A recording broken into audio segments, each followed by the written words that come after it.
आज बेसिकली मैं आपके लिए बहुत बड़ा अनाउंसमेंट लेकर के भी आया हूँ और आज के क्लास में आपके लिए खास करके कुछ बड़े तरह के प्रोग्राम भी आज लॉन्च करूँगा। आपके साथ जो शिकायतें हैं वो भी सुनूंगा। आप एग्ज़ाम की तैयारी करते हैं, बहुत सारे बच्चों ने कहा कि सर एग्ज़ाम हम लोगों का छूट रहा है, उसकी बात भी करने के लिए मैं आपके लिए प्रयासरत हूँ। आज मैं कुछ घोषणा भी करने वाला हूँ, कुछ आपके लिए अनाउंसमेंट भी करने वाला हूँ। तो आज आपके लिए बहुत सारा कुछ तरह तरह की चीज़ जो आपके लिए मैं कर सकता हूँ वो करने वाला हूँ और बड़े आराम से आपके साथ डिस्कस करूँगा, बातें करूँगा। और इस चैनल पे कुछ जो है टेक्निकल कुछ प्रॉब्लम हो रहे थे, इसलिए मैं नहीं आ पा रहा था। तो आप सारे बच्चे जुड़ पा रहे हो, आ रहे हो मेरे साथ, बहुत सुंदर। तो जरा आप सबसे पहले आप सभी को गुड आफ्टरनून। जितने सारे बच्चे मुझसे जुड़े हैं, जो बड़े जुड़े हैं, सबको नमस्कार। और एक्चुअली कुछ ऐसी घटना अभी घट रही है जो हिंदुस्तान में कि बहुत सारे जो हमारे देश के खास एक्टर थे वो अब नहीं रहे, आप सबको पता ही होगा। खैर, तो इसमें कुछ बड़ी बात नहीं करनी है हम लोगों को, सीधा आप सबको न्यूज़ पता है, न्यूज़ समाचार देना नहीं है। कुछ खास मैं आपसे कहना चाहता हूं कि आज अगर हम लोग तैयारी में लगते हैं तो हमने आपके लिए स्पीकिंग क्लास के लिए स्पेशल चैनल बना दिया, DSL spoken English. DSL English पे आप जा ही रहे हो। पहले मैं आपको बता दूं कैसे क्या करना है, किस चीज़ की तैयारी करनी है, कहाँ पे आपको मेरे साथ आगे बढ़ना है, कैसे बढ़ेंगे आप मेरे साथ आगे, और क्या आगे जा सकते हैं, कितना आगे तक क्या क्या मैं आपके लिए कर सकता हूँ। तो मैं आपके लिए करवाने के लिए 100% डेडिकेटेड हूँ। मैं चाहता हूं कि आपको मैं दिन भर इंगेज रखूं, चूंकि अभी आपका लॉकडाउन हटने वाला नहीं है, इसलिए मैं आपके साथ फिर से एक बार 8 डेज का या 10 डेज का एक चैलेंज लेने वाला हूं पढ़ाने के लिए। तो मैं आपके पास हमेशा हर दिन 2-3 वीडियोस लेकर के आऊं, जिसके माध्यम से आप हमेशा मेरे साथ इंगेज रहें और आपको भी घर पे अच्छा लगेगा और मुझे भी यहाँ पढ़ाने में अच्छा लगेगा। तो क्यों ना मैं दिन भर आपको पढ़ाता रहूं, कोई ना कोई माध्यम से, कहीं ना कहीं माध्यम से स्पोकन सिखाता रहूं, कभी जो है एग्ज़ाम का पैटर्न बताता रहूं, कभी एसएससी के लिए, कभी यूपीएससी के लिए, कभी से जो है एमटीएस के लिए, कभी एयरफोर्स के लिए, कभी एनडीए के लिए, कभी बैंक पीओ के लिए प्रैक्टिस करवाता रहूं। तो अगर अपने पास, मैं कुछ समझा दूं आपको, अगर अपने पास 2-3 चैनल बना दिया आपके लिए, तो क्यों ना मैं वो काम करवाता रहूं आपके साथ। क्यों ना मैं आपके लिए हर दिन 2-3 जगह पे लाइव आता रहूं, जिससे ये होगा कि आपके पास वेराइटीज मिलता रहेगा। वेराइटीज का मतलब क्या है भाई? तो वेराइटीज का मतलब है कि आपको कभी स्पोकन एक पे एक चैनल पे, अब ध्यान दीजिए क्या क्या चीज। पहले मैं आपको चैनल दिखा दूं ताकि आपको टेंशन ना हो। देखिए, यूट्यूब ये आपका चैनल है, यूट्यूब आपके लिए बनाया हमने। एक लिख दिया हमने डीएसएल इंग्लिश, राइट। अब डीएसएल इंग्लिश ये आपका चैनल है। ये रात को 9 बजे आता हूं, 9 PM रोज आता हूं, इस पर डेली आता हूं। कभी सैटरडे संडे नहीं आया तो अलग बात है। अब कोशिश कर रहा हूं कि सैटरडे संडे भी मैं रात को 9 बजे आऊं। डेली आता हूं, रेगुलर, विदाउट गैप। यहां पे देखा होगा आपको, सर आपने कल नहीं आया था। तो कल अब ऐसे दुखद समाचार मिल जाते हैं कि भाई अब ऋषि कपूर नहीं रहे, इरफान खान नहीं रहे, तो ऐसे समाचार में थोड़ा सा मन दुखी मेरा भी हो जाता है, क्योंकि मैं भी कहीं ना कहीं एक मनुष्य हूं, तो मेरा भी लगता है कि आज लाइव क्या किया जाए, इसलिए कभी कभी नहीं भी आता है। खैर एनीवे, लेकिन मैं रेगुलर आता हूं, आप याद करो। तो इसी चैनल पे डीएसएल इंग्लिश पर ही मैं 8 डेज का, 8 दिन का एक चैलेंज प्रोग्राम फिर से दे रहा हूं, जिसका नाम होगा एडवांस स्पोकन क्लास। तो एडवांस स्पोकन क्लास में इस पर देने वाला हूं, डीएसएल इंग्लिश पर। तो कब मिलेगा? रात को 9 बजे, यानी रात को 9 PM पर मैं आपसे रोज मिलूंगा डीएसएल इंग्लिश पर, advance class, advance spoken class लेकर के, जिसके माध्यम से आप एडवांस तरह की स्पीकिंग सीख सकते हैं और तरह तरह के फ्रेजल वर्ब का यूज कर सकते हैं। स्पोकन में कैसे यूज करें, तरह तरह के वोकैबुलरी, एक काफी एडवांस तरीके से हम लेकर चलेंगे आपके साथ। क्लियर? डीएसएल स्पोकन इंग्लिश ये भी बच्चा है, ये इसका 2 दिन पहले ही जन्म हुआ है। डीएसएल स्पोकन इंग्लिश ये बिल्कुल अभी तैयार किया गया आपके लिए। तो ये चैनल में हम लोग स्पोकन ही कर, क्योंकि इसका नाम ही स्पोकन है, तो इस पे उजुल फुजुल बातें नहीं होंगी, इस पे टू दी पॉइंट बातें होंगी डीएसएल स्पोकन पर। और वो मैं शुरुआत करूंगा बिल्कुल ही बेसिक से शुरुआत होगा। ठीक है? ये कब होगा सर? तो ये करूंगा 7 PM में। ध्यान दीजिए, इसका जो काम होगा इसका टाइमिंग यहां लिख दिया हमने। इसको शुरुआत करूंगा बिल्कुल बेसिक से, ध्यान दीजिए। इसका जो स्टार्टिंग पॉइंट होगा वो बिल्कुल ही, ध्यान दीजिए, यहां से बेसिक से होगा, बेसिक से, ध्यान दीजिए, बिल्कुल बेसिक से। यानी कि अगर आपको स्पोकन करने में बेसिक समस्या है तो वो बेसिक समस्याओं को यहाँ पे प्रैक्टिस मेरे साथ होगा, स्पोकन की प्रैक्टिस साथ करवाऊंगा। यहाँ पे जो मकसद होगा मेरा, टोटल जो इंटेंशन होगा, आप सुन पा रहे, आपका टेंशन कहाँ, आप कहाँ खोए हो। मैं कह रहा हूं कि डीएसएल स्पोकन पर जो मेरा टेंशन होगा, इंटेंशन होगा, वो होगा आपको बुलवाना, सिखा देना, बस मेरे। तो इसके लिए ये चैनल बनाया इसलिए हूं कि आपको मेरे साथ कंप्लीटली बोलना है, ठीक है। दूसरा डीएसएल लर्निंग, जिसपे अभी आप राइट नाउ देख पा रहे हो, तो यहां पे जो मैं काम करवाऊंगा, ये 2 बजे मैं लाइव आऊंगा, 2 PM, ध्यान दीजिए। इसका टाइमिंग होगा डीएसएल स्पोकन का 7 PM डेली, ये भी डेली, यह भी रोज होगा, यह भी डेली होगा 7 बजे। ये 2 PM होगा डीएसएल लर्निंग पे, ठीक है बच्चे। ये होगा बेसिक वाला काम 7 PM, देखो लिख रहा हूं ताकि किसी बच्चे को दिक्कत ना हो।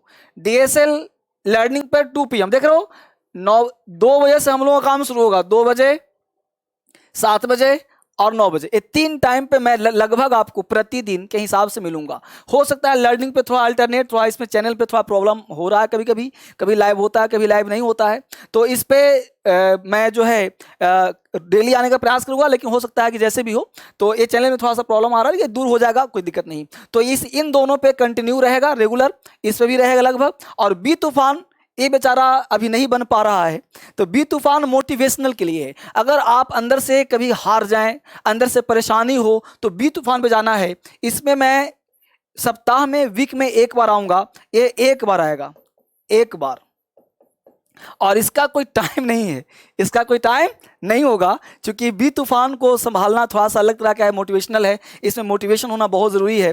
तो ये इस पे मैं धीरे धीरे आऊँगा, आराम आराम से आऊँगा, तो इसको आप ध्यान देना बात को, ठीक है। तो ये चैनल आप टाइम नोट कर लें, 9 बजे डीएस इंग्लिश पे, रात के 9 बजे रेगुलर, आज से ही, फ्रॉम टुडे, आज से ही एडवांस क्लास लेकर के आऊँगा स्पोकन का। चूंकि आप घर बैठे, मैं चाहता हूँ कि एडवांस चैलेंज लें, तो क्या आप एडवांस चैलेंज लेने के लिए तैयार हैं? गुड, बहुत सुंदर, बहुत सुंदर। दूसरा, बेसिक से जिन बच्चों को, क्लास 3 साल का बच्चा है, या ऐसे लोग हैं जो जिनको स्पीकिंग में बेसिक समस्या है, तो उनके लिए हमने डीएसएल स्पोकन स्टार्ट किया। शाम को 7 बजे मिलूंगा, यहाँ पे वही बच्चा जुड़ेगा जिसको बोलने की इच्छा हो। पढ़ने का काम यहाँ करना है, यहाँ पे बोलने की इच्छा हो, वही मेरे साथ बुलवाऊंगा, जो पढ़ाऊंगा बुलवाऊंगा, साथ ही साथ, अलग से नहीं, साथ ही साथ बोलना है। आप फोन लेके अलग हट जाना, बोले में, मान लो फैमिली से बैठे हो, आपको शर्म आ रही हो, थोड़ा सा अलग हट जाओ, लेकिन चिल्लाओ मेरे साथ। तो आपको चिल्लाना है तो डीएसएल स्पोकन पे आइए, मेरे साथ बोलना है तो।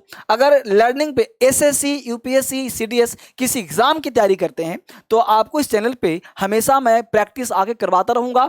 जो भी क्वेश्चन पूछता है, नाउन का, प्रोनाउन का, आर्टिकल का, टेंस का, तो इस चैनल पे हमेशा मैं आपको आता रहूंगा। तो ये काम यहां हो गया। तीसरा हो गया बी तूफान मोटिवेशनल चैनल। अगर किसी तरह से आपको मोटिवेशन की जरूरत है, तो धर्मेंद्र सर आपको यहां भी मिलेंगे, एक अलग अंदाज में। तो ये 4 अंदाज धर्मेंद्र सर के हैं, यहां पे मिलिए। ये टाइम आपने परहैप्स नोट कर लिया होगा। अब मैं इसको हटा करके अलग टाइम पे चाहता हूं, अब आपको वापस लाता हूं करने के लिए। आज का जो थंबनेल आपने देखा होगा कि क्या आप SSC, UPSC, CPO, bank PO, CDS, air force या किसी भी एग्जाम की तैयारी करना चाहते हैं।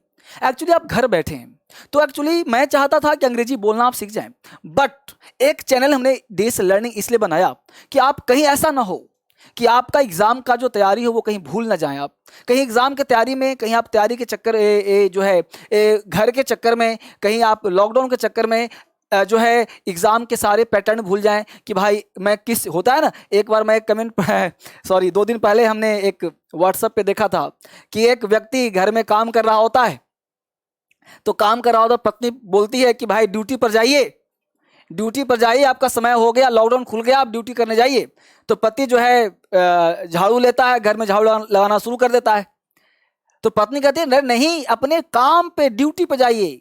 तो पति फिर झाड़ू को, ताकि अब झाड़ू कहाँ, बर्तन मांजना शुरू कर देता है। फिर बोलता है नहीं, ड्यूटी पे जाइए, काम, नौकरी पे। बोलता है पति से, मैं कौन सा नौकरी करता था, मतलब वो इस लॉकडाउन में नौकरी भी भूल जाएं। तो मुझे वहीं पे हंसी भी आई, मुस्कुराहट भी आया कि भाई बच्चे कहीं ऐसे ना हो कि मेरे स्टूडेंट्स जो एसएससी की तैयारी करते हैं, यूपीएससी की तैयारी करते हैं, सीडीएस की तैयारी करते हैं, एनडीए की तैयारी करते हैं, एयरफोर्स की तैयारी करते हैं, बैंक की तैयारी करते हैं, कहीं ऐसा ना हो कि वे भूल जाए, नींद खुले यार मैं जॉब की तैयारी भी करता था क्या, एग्जाम की तैयारी भी करता था क्या। तो मुझे लगा कि वो आप भूल न जाएं, इसलिए आपको हमेशा बिल्कुल ही एक अलग अंदाज में रखना पड़ेगा, मुझे पढ़ाते रहना पड़ेगा कि भाई आप बिल्कुल ही आपको जॉब मिलेगा जब भी लॉकडाउन हटेगा, आज हो 1 महीने बाद हो, 2 महीने बाद हो, 4 महीने बाद हो, जब भी आप वापस लौटेंगे तो तब तक आपको एक तैयारी का लेवल भी मैं चाहता हूं कि हो जाए। और उसके लिए मैं प्रैक्टिस, चूंकि मैं चाह रहा हूं कुछ पढ़ा करके लाइव ही करवा दूं प्रैक्टिस, तो आज मैं लाइव अनाउंसमेंट के लिए आया हूं। टोटल मैं आपको बता दूं क्या क्या मैं करवाने वाला हूं। तो टोटल प्रैक्टिस जितने भी ग्रामर के चैप्टर हो सकते हैं, नाउन के, प्रोनाउन के, आर्टिकल के, एडजेक्टिव के, वर्ब के, एडवर्ब के, प्रीपोजिशन के, जो भी चैप्टर्स होंगे ये सारे चैप्टर्स का मैं एक सिस्टमेटिक ढंग से प्रतिदिन जो वादा किया वो निभाऊंगा। आज तक निभाता आया हूं, आगे भी निभाता रहूंगा। आज शाम को 7 बजे भी मिलूंगा, रात के 9 बजे भी मिलूंगा, और इस तरह से कंटिन्यू लाइव आता भी रहूंगा, हमेशा आपको काम करता रहूंगा। तो इसलिए आप मत घबराना कि सर आज तक हमने जो कहा है पूरा किया, आपको उम्मीद होगा, है ना। अब डीएसएल लर्निंग पर मैं क्या करता, कुछ हो ही नहीं रहा था, इस तरह से होगा। तो कंटिन्यू मैं रहूंगा। और इस तरह से जो बच्चे मेरा स्टूडेंट्स हैं, तो उनके लिए मैं बता दूं कि एसएससी किसी भी एग्जाम में आपका इंग्लिश मुख्य भूमिका निभाता है। बिना इंग्लिश के, बिना अंग्रेजी के आप किसी भी एग्जाम को पास नहीं कर सकते। तो ये जो डीएसएल लर्निंग का मेरे पीछे पर्पस ये था कि मैं आपको अंग्रेजी में 100% मार्क्स कि आप कैसे ला सकते हैं, किसी भी क्वेश्चंस को कैसे, कितने तरह से आप सोच सकते हैं, आपको देखने का नज़रिया क्या हो, देखने का तरीका क्या हो। तो इस तरह से कंप्लीट रूप से मैं आपको उस पर प्रैक्टिस करवा करके मैं आपको दिखाऊं कि आप कैसे सोच, और उससे पता है क्या, आपको पढ़ाऊंगा। एक्चुअली ये लोगों का भ्रम होता है कि भाई मैं पीटी का तैयारी कर रहा हूं, मैं मेंस का तैयारी, ये धोखा में नहीं रहना, आपको धोखेबाजी नहीं, धोखा हो जाएगा। अंग्रेजी एक सब्जेक्ट, अगर आप इसको सब्जेक्ट देखो, दो चीज मानो, अगर आप इंग्लिश को सब्जेक्ट मानते हो तो धोखेबाजी में हो।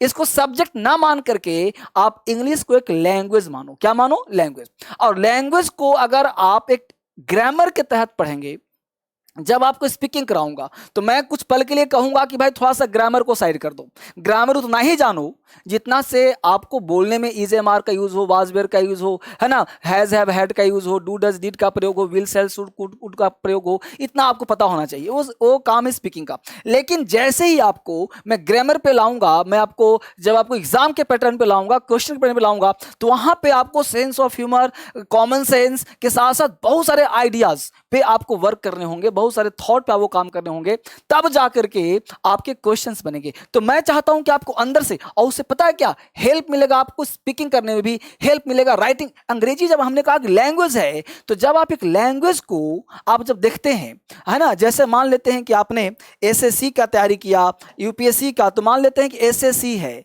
अब बहुत बच्चे को यह नहीं पता कि एसएससी स्टाफ सिलेक्शन कमीशन एक कमीशन है। बात समझ पा रहे हो? जिस प्रकार यूपीएससी है ना, तो यूपीएससी भी एक कमीशन है। तो कमीशन के अंतर्गत बहुत सारे जॉब होते हैं। बात समझ पा रहे हो? अब कुछ लोग बोलते हैं सीजीएल, बहुत लोग ऐसे ना बोल करके सीजीएल बोल देते हैं। तो कोई बात नहीं, सीजीएल हुआ कंबाइंड ग्रेजुएट लेवल। तो सीजीएल एक स्पेशल एग्जाम हो गया जिसमें जो बच्चा ग्रेजुएट होगा, जो बच्चा ग्रेजुएट पास होगा, उसी के लिए हुआ सीजीएल। लेकिन एसएससी के अंतर्गत बहुत सारे एग्जाम होते हैं, उसमें बच्चा एमटीएस बोलता है, क्लास 10th के बाद भी होता है, इंटर के बाद भी होता है। तो एसएससी एक संस्था हो गई जिसके अंतर्गत सीजीएल ही आता है। बात समझ पा रहे हो? ये सीजीएल के अंतर्गत एसएससी नहीं है, एसएससी के अंतर्गत सीजीएल आता है, जिसमें अंग्रेजी, इसमें कम से कम तो मान के चलो कि 20 से 25 प्रकार के जॉब मिलेंगे आपको। बात समझ पा रहे हो? बहुत वैरायटी का जॉब है।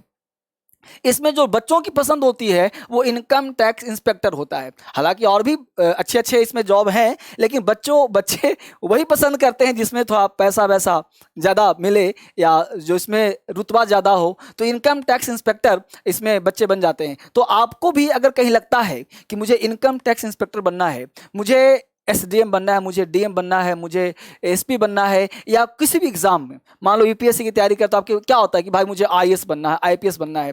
बैंक पीओ क्या सोचते हो, बैंक के मैनेजर बनेंगे, है ना। तो जिस भी एग्जाम या छोटे एग्जाम की तैयारी, तो कोई एग्जाम छोटा बड़ा नहीं होता। जिस किसी भी एग्जाम की आप तैयारी करते हो, चाहे एमटीएस हो, जिस लेवल के हो, चाहे आप जो, तो सबसे पहले क्या है कि आपको, मैं थोड़ा सा कड़वा बोलूंगा, बुरा नहीं मानना, ठीक है, मेरी बातों का बुरा नहीं मानना। आपको अपनी औकात, औकात का मतलब पैसा नहीं, औकात का मतलब लेवल ऑफ नॉलेज, यानी नॉलेज के लेवल को चेक जरूर करना होगा।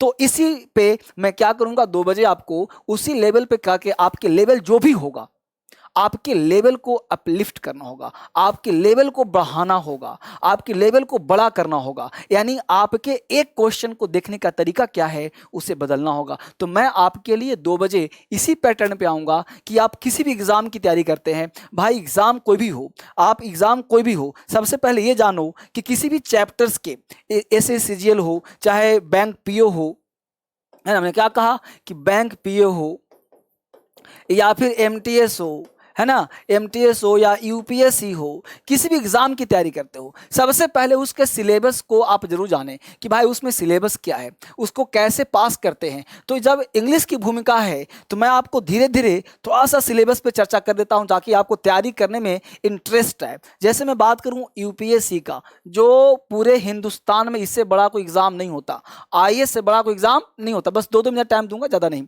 यूपीएससी के लिए बात करूं तो आपको पता होगा कि भाई पीटी होता है, मेंस होता है और इंटरव्यू होता है, राइट।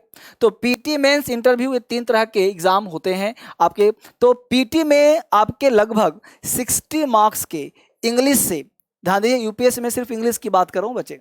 और मैं एक खास बात बताऊं आपको, तो यूपीएससी अगर पास जो बच्चा करना चाहता है, अगर आप में से कोई बच्चा आईएएस की तैयारी करता है, तो आईएएस की तैयारी करने के लिए सबसे पहला ध्यान दीजिए कि आपको पीटी, मेंस और इंटरव्यू, ये 3 चीज की तैयारी में आपको एक लेकर के साथ चलना पड़ेगा। और इसके लिए क्या करना होगा कि पीटी में, जिसको आप फर्स्ट एग्जाम, जैसे यूपीएससी में जो पहला एग्जाम होता है उसको पीटी लोग बोलते हैं, इसमें एक पार्ट आपका जीएस का हुआ और एक पार्ट जिसमें आपको लगभग 60 मार्क्स के कॉम्प्रिहेंशन पूछे जाते हैं। हालांकि वो बाइलिंगुअल है, वो हिंदी भी है और इंग्लिश भी है। तो बाइलिंगुअल है, तो जो बच्चा प्योर हिंदी करेगा उसके लिए प्रॉब्लम होगा। तो क्या करना है आपको कि 60 मार्क्स से जो कॉम्प्रिहेंशन होते हैं वो आपको करने होते हैं। जो अगर इंग्लिश मीडियम का लड़का है, यहीं पर लीड ले जाता है। तो आपको इंग्लिश मीडियम बच्चों से, चूंकि यूपीएससी में फाइटिंग सबसे है, उसमें मीडियम में अलग अलग पोस्ट नहीं है कि भाई इंग्लिश मीडियम के हैं तो 200 पोस्ट, हिंदी मीडियम के तो 400 पोस्ट, ऐसा नहीं होता।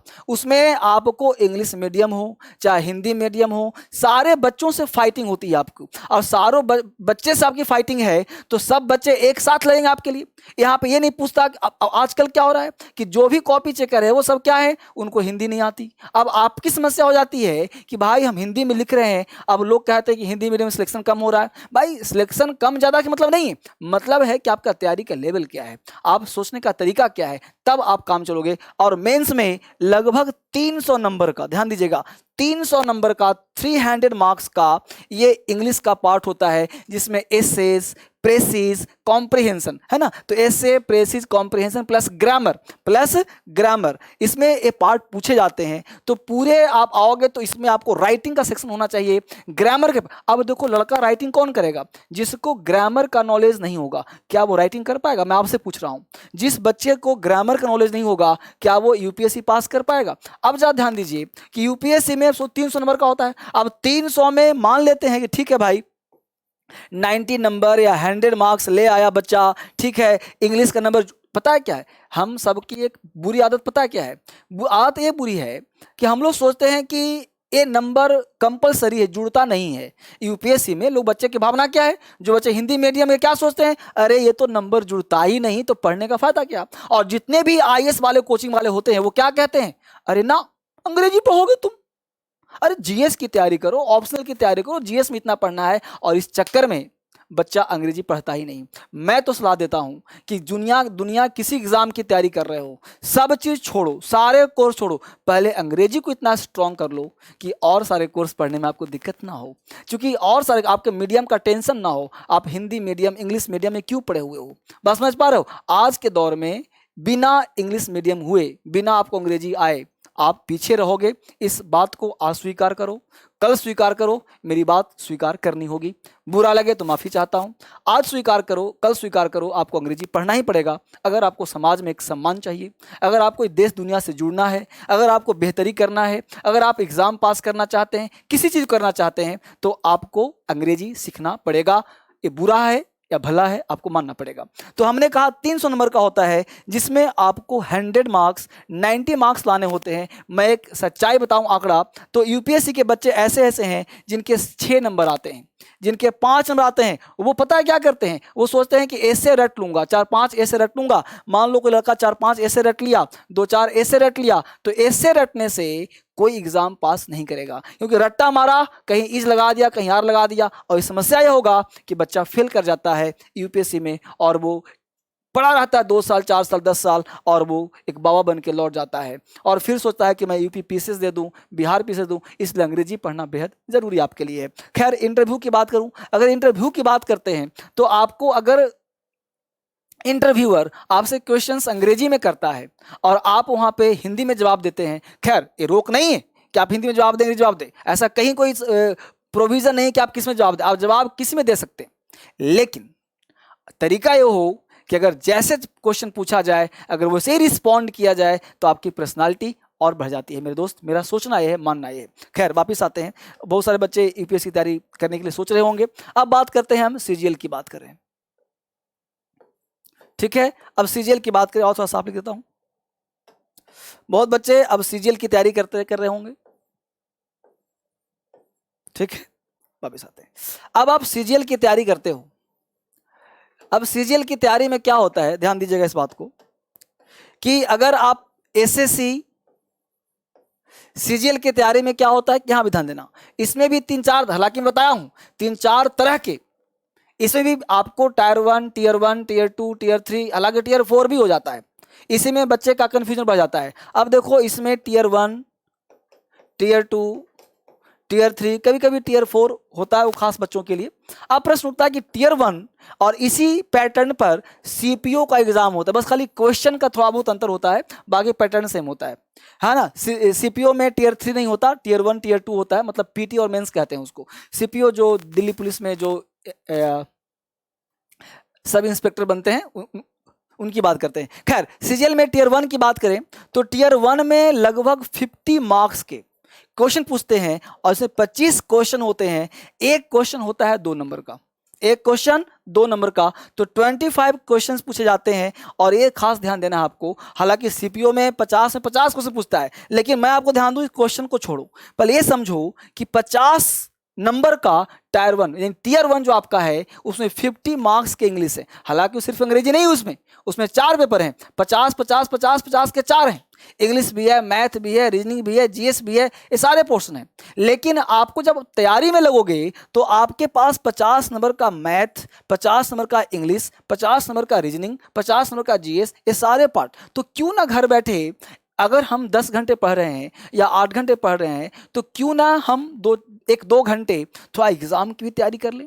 क्यों ना 1-2 घंटे बैठ के अंग्रेजी का पोर्शन सर करवा ही रहे हैं, स्ट्रॉन्ग करवा लें। अगर मान लो आपका कॉपी किताब छूट गया कहीं और, कोई बात नहीं, तो मैं यहाँ पे आपको, इसलिए मैं लाइव आया हूँ कि प्रतिदिन या अल्टरनेट करके आपको एग्जाम की भी तैयारी करा दूंगा। कितने बजे? दिन के 2 बजे। तो 2 बजे आप मुझसे मिलेंगे एग्जाम की तैयारी के लिए, और यहाँ पे मैं कराऊंगा आपके प्रैक्टिस क्वेश्चंस का। और इससे आपको सिर्फ एग्जाम में हेल्प नहीं मिलेगा, इसमें हेल्प मिलेगा स्पीकिंग करने में, इसमें हेल्प मिलेगा राइटिंग करने में, क्योंकि मैं इस तरह से एक्सप्लेन करूंगा क्वेश्चन को कि आपको हर चीज याद हो जाएगा। तरह तरह के काम करवाऊंगा। तो ये टियर 1 की बात करा, हमने टियर 2 की बात करा, तो इसमें लगभग जो है 200 मार्क्स से क्वेश्चन पूछे जाते हैं। सीपीओ में सिर्फ इंग्लिश होता है, और सीजीएल में इंग्लिश के साथ साथ मैथ भी होता है। सीजीएल में इंग्लिश के साथ साथ मैथ्स भी, बड़ी बात सुनना, लिख रहा हूं, ध्यान दें उस बात को।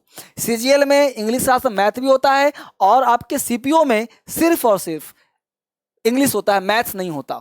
सीपीओ में इंग्लिश होता है, मैथ्स नहीं होता। एक ही एग्जाम सिर्फ इंग्लिश का होता है, तो उनके लिए 250 का इंग्लिश है, और आपके लिए भी पैटर्न है। तो जो बच्चा सीजीएल एसएससी के लिए है उनको इंग्लिश और मैथ दोनों 2-2 नंबर के होते हैं। तो इस पैटर्न पे आपको तैयारी करना पड़ेगा। तो ये पैटर्न पर अगर तैयारी करोगे तो आपका तैयारी का लेवल और बढ़ जाएगा। यहाँ पे टियर 3 की बात करें तो यहाँ पे 100 मार्क्स के राइटिंग स्किल्स होता है। और यहाँ पे अभी हिंदी मीडियम के साथ इतना बड़ा न्याय हो जाता है कि हिंदी मीडियम के बच्चे अगर उसने लिख दिया शुभ आशीष सादर प्रणाम, तो हाँ आशीष का मतलब लोग समझ रहे हैं कि आशीष किसी का नाम होगा। बस समझ पा रहे हो? इसलिए क्या कर रहा है एग्जामिनर, पूरा नंबर काट दे रहा है। और वही चीज अगर आप अंग्रेजी में लिखे होते तो आपको नंबर मिल गया होता। तो इस तरह से पैटर्न काफी हो जाता है और बच्चे काफी फ्लॉप कर जाते हैं। खैर एनीवे, इस सब को जानते हुए बच्चे मैं चाहता क्या हूं वो समझिए। तो मैं करूंगा क्या आपके लिए, मैं करूंगा कि आपको जिस एग्जाम की तैयारी करते हो उस पैटर्न पर क्वेश्चंस, जितने भी तरह के क्वेश्चंस होते हैं वो सबका प्रैक्टिस मैं आपको इस क्लास में 2 बजे कराऊंगा। चाहे एसएससी का क्वेश्चन हो, सीपीओ का क्वेश्चन हो, सीजीएल का क्वेश्चन हो, एयरफोर्स का क्वेश्चन हो, ये सारे क्वेश्चन एक चैप्टर लूंगा। जैसे मान लो नाउन लिया तो नाउन लेने के साथ साथ पूरे नाउन की प्रैक्टिस प्लस वोकैबुलरी की प्रैक्टिस, एग्जाम के पूछे हुए सारे vocab, idioms, phrases, one words, comprehension, cloze test, जितने भी पार्ट होते हैं हर पार्ट को बहुत डिटेल तरीके से मैं करवाऊंगा। आपके लिए बना करके सब हमने रखा हुआ है और इसी क्लास में प्रैक्टिस में करवाऊंगा। जैसा कि मैं आपको बताऊं, यहाँ पे दिखाऊं आपको, तो यहाँ पे देखिए पार्ट्स आपको दिख रहा होगा, अगर parts of speech, time and tense, cloze test, PQRS, other files, ये सब हमने बनाया हुआ है, आपके लिए स्पेशल बनाया हुआ है ताकि आप को मैं बेहतर समझा सकूं। अगर मैं किसी एक पार्ट की बात करूं, पार्ट्स ऑफ स्पीच की बात करूं, तो इसमें टोटल के टोटल 8 चैप्टर्स जितने भी पार्ट होंगे, noun, pronoun, adjective, adverb, preposition, conjunction, ये सारे पार्ट मैं यहाँ से आपको करवाऊंगा। आपको सबको दिख रहा होगा यहाँ पे। उसके बाद टाइम एंड टेंस की बात करूंगा, तो टाइम एंड टेंस में जितने भी पार्ट हो सकते हैं, जिस टेंस की बात मैं को देखो, मैं इसको ओपन करके दिखाता हूँ आपको। तो जब आप इसको देखोगे तो आप देखिए टेंस, वॉइस, नरेशन। अब आपको मैं वॉइस की बात करूं तो 20 मार्क्स से क्वेश्चन सिर्फ वॉइस से पूछे जाते हैं टियर 2 में, और नरेशन से 25 मार्क्स से क्वेश्चन पूछे जाते हैं। अब 10 से लगभग 40 नंबर के क्वेश्चन। तो मान के चलो कि 3 चैप्टर से आपके एग्जाम में लगभग मान के चलिए कि 100 क्वेश्चंस के अराउंड हो ही जाते हैं। अगर 100 क्वेश्चन इन 3 चैप्टर्स आ जाता है, और खास करके स्पीकिंग में, राइटिंग में बिना इस चैप्टर्स के आप स्पीकिंग राइटिंग नहीं कर सकते। तो ये जो आपकी तैयारी है ना, वो स्पीकिंग से कहीं ज़्यादा वास्ट है, कहीं ज़्यादा मेहनत की आवश्यकता है। तो इसलिए मैं सोचा कि क्यों ना आपको डीएसए लर्निंग पर एग्ज़ाम के पैटर्न को देखते हुए एग्ज़ाम के पैटर्न पर काम करवाऊं, जिससे आपका जो इंग्लिश है वो और स्ट्रांग हो जाए। अब बाकी 2 टाइम शाम को 7 बजे और शाम को 9 बजे मैं स्पोकन पे आऊँगा ही आऊँगा। तो ये तरह से मुझे लगा कि काफ़ी अच्छा पैटर्न रहेगा जिसके तहत हम लोगों को चलना चाहिए और काम करना चाहिए। ठीक है बच्चे, तो इस तरह से मैं आपके लिए काम करता रहूँगा, दिखाता रहूँगा हर दिन और आपको पढ़ाता रहूँगा। आज मेरा मकसद आने का था कि मैं आपके लिए एक अनाउंसमेंट लेकर आऊं जो बड़े लेवल पर हो, और वही अनाउंसमेंट हमने किया। तो आज से हम लोग लग जाते हैं एक चैलेंज के ऊपर, और शाम को 7 बजे और शाम को 9 बजे ये 2 टाइम मिलते हैं इंग्लिश स्पीकिंग लेकर के, और इस लॉकडाउन में स्पीकिंग सीख के रहेंगे, ये मेरा वादा है, और सिखा के रहूँगा, यह भी मेरा वादा है। तो फिर से मिलते हैं हम लोग शाम को 7 बजे और शाम को 9 बजे एक नए वीडियो में स्पीकिंग के साथ। तब तक के लिए आप सबों को बहुत बहुत नमस्कार। देखिए, एंजॉय करिए, मस्ती करिए, और साथ साथ घर में अच्छे से स्वस्थ रहिए। Thank you very much.